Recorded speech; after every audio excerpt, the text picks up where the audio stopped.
날씨가 참 좋구만요. 며칠 전에 요사주 올렸었어요.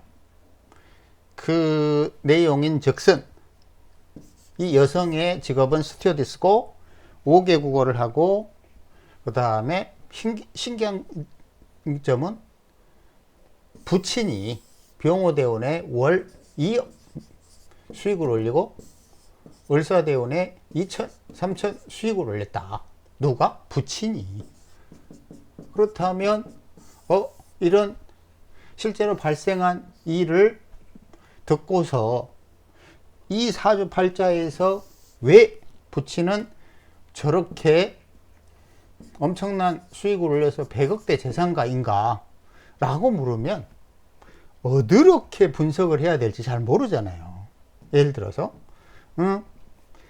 부친은 편제야, 이런 십신생극으로 보면 할 말이 없잖아요. 여기 경금 정제고 술중 신금이 편제인데 드러나지도 않았고 설미형으로 갑자기 충돌하고 좋을 게 없잖아요. 그러면 저걸 무슨 재주로 부친이, 이 사주를 보고서 부친이 100억대야, 왜 병호 을사대원에 돈을 그렇게 많이 벌었어, 설명해봐. 그러면 설명하기 어렵다는 거죠. 그런데 우리가 항상 주의할 거는 이 사주팔자에서 부친의 동태를 알고 싶으면 뭔가 명확한 기준이 있어야 되잖아요. 여전히 기준인데 그거는 뭐냐면 궁위우선이에요. 절대로 십신우선이 아니라는 거예요. 지금 설명한 대로 술종신금이 편제니까 이게 부친이라고, 사중경금이 정제니까 부친이라고, 그 기준이 각 사주마다 계속 달라지기 때문에 그렇게 봐서는 안 되고, 궁위, 이거는 월간의 글자가 부친이잖아요. 이건 뭐죠? 적어도 흔들리지 않는 기준점을 제공한다는 거예요. 맞잖아요. 이게 부친이다.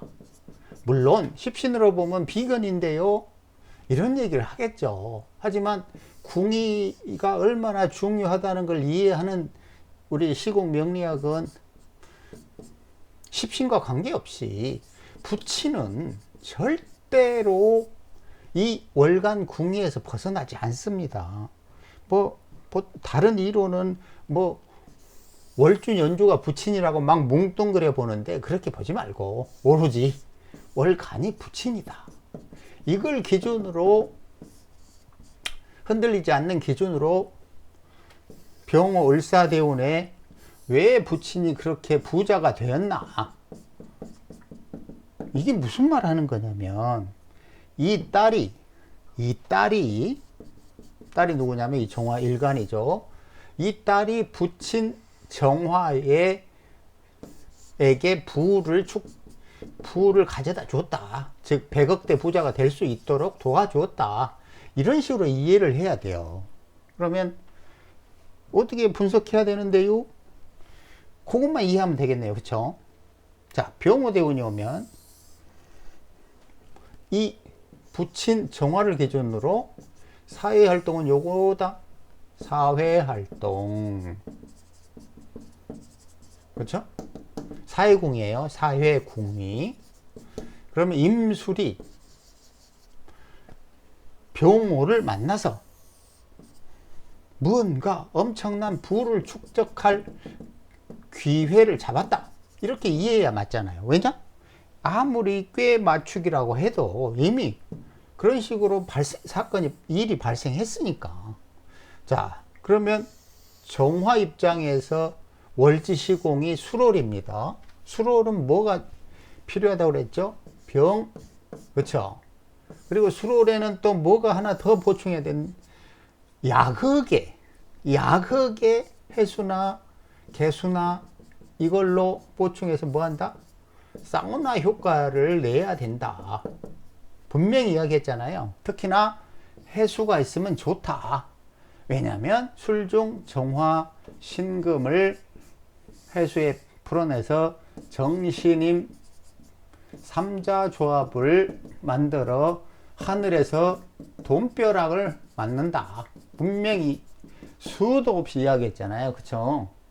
이때 술토에 강력한 화기를 채우는 게 중요한 게 뭐다?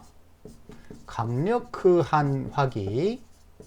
그거는 난로를 꺼뜨리지 않아야 술 해자축에서 시종자를 풀어서 간목을 내놓는다. 그렇죠? 그래서 술토에서는 항상 주의해 살핀 건보다 강력한 화기를 보충했는가? 1번, 2번. 여기에 해수나 임수처럼 약하게 이 시종자를 풀어낼 수 있는 수기를 보충했는가? 이런 걸 보시라는 거죠. 그게 핵심이에요. 그러면 분명히 정화 입장에서 우리가 생각할 때는 술종 신금이 재성이야, 편재야, 그것도. 그래서 부친이 부자야 라고 하려고 했더니 지랄 정미병호가 군급쟁제하야 술종 신금을 서로 채가려고 지랄하네. 이걸 가지고 부치는 부자야 라고 과감하게 지를 수 있다? 못 지른다. 왜? 십신생극으로는 그렇게밖에 볼 수 없기 때문에 이건 부친이 사업하다 거지팔자야 라고 해야 되잖아요. 근데 웃기고 자빠졌네. 우리 아버지 월 2억씩 수익 올렸거든요. 그러면 무엇이 잘못된 것인가? 아무리 머리를 싸매고 분석해 보려고 해도 안 보이죠. 그게 바로 뭐다? 십신으로 사주를 판단할 때의 맹점이다. 하지만 임술이라는 월주를 가지고 월지 시공 수로를 기준으로 강력한 요 화기를 술토에 집어넣었더니 와우, 100억대 20년 동안 부친이 100억대 재산을 모았다. 또 하나 잊지 말아야 될 거는 군급쟁제의 특징은 1. 표현 그대로 그 서로 경쟁 시기 질투가 날려먹기. 두 번째는 구조가 좋으면 2배로 뻥튀기 하기. 이것도 분명히 이야기했잖아요. 남들 1억 벌 때 2억 10억도 봅니다. 그것이 비견 겁재의 좋은 점이기도 하죠. 이 분명하게 우리가 배울 때는 군급쟁제하면 재성을 박살내? 아니, 군급쟁제로 따블러 먹어? 그럼 도저히 이해가 안 되죠. 그래서 뭐 십신으로 잘 보지 말라 라고 하는 얘기고, 어찌됐든 우리가 생각할 때는 병호 그러니까 군급쟁제 더 나쁘겠는데 월시고 그런데 어마어마한 부자네? 도저히 이해가 안 가잖아요. 근데 보면 분명히 이야기했던 거는 뭐냐? 정화는 뭘 싫어한다고 그랬죠? 수기를 싫어한다고 그랬어. 왜? 정화의 본성은 열기이기 때문에 이 정화는 자신의 열기를 절대로 빼앗기지 않으려고 합니다. 그리고 병호울사는 그 정화의 욕망을 채워주죠. 분명히 저번에도 이런 얘기 했었죠. 무오년, 무오월, 정미, 무신, 이 남자인데 뭐 정수기 사업으로 뭐 수백억, 300억 대다. 이거 뭐 거지 같은 팔자인데, 그죠? 수기가 하나도 없고. 이 사주도 마찬가지. 임수가 약하게 있으면서 강력한 화기가 오니까 그 열기를 아주 강력한 추진력으로 활용하여 부친이 그렇게 돈을 벌었다. 자, 이야기하고 싶은 거는 뭐냐? 부친이 왜 부자예요? 라고 질문했을 때 이 사주에서 부친 못 봐요. 부친 사주 가져오세요. 이거는 이제 꼬리 내리는 거예요.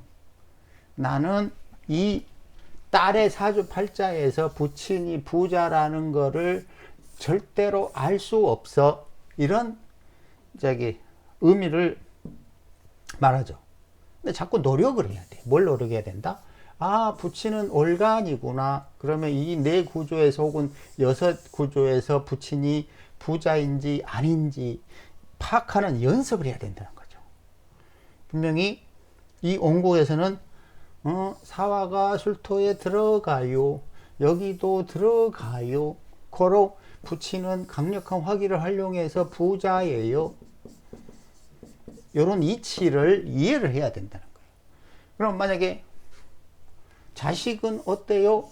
라고 하면 을목을 봐야 되는 거고, 할매는 어때요? 술토를 봐야 되고, 자꾸 각 궁의의 육친을 대입해서 분석하는 연습을 해 보시라. 이 말을 하는 거예요, 오늘.